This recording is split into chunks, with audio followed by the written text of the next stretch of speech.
Do you feel like you are inadequate, that you don't have enough, you're not good enough, you haven't arrived, you don't come from the right family, you don't come from the right background or whatever for this assignment that you feel like the Lord is calling you to do, and it's out of your hands? It's something too big, too grandiose, right?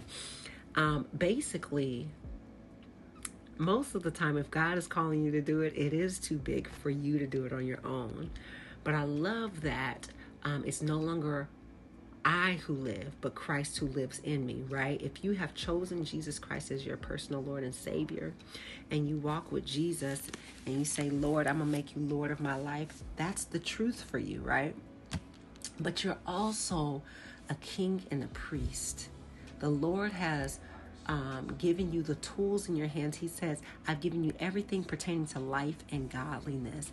You have everything you need to go forth in power to fulfill the works of the Lord.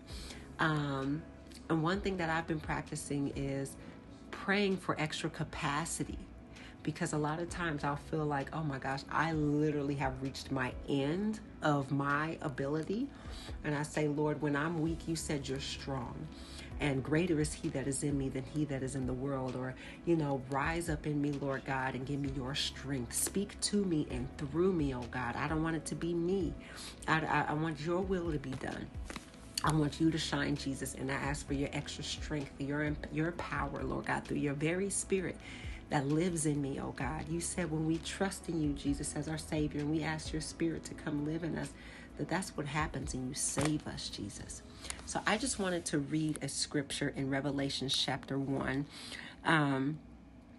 It starts in verse 5. I'm going to skip down a little bit. It says, in the middle of verse 5, it says, to him who loved us and washed us from our sins in his own blood and has made us kings and priests to his God and Father, to him be glory and dominion forever and ever. Amen. His spirit that gives us dominion and the ability to be fruitful and multiply in this earth through God.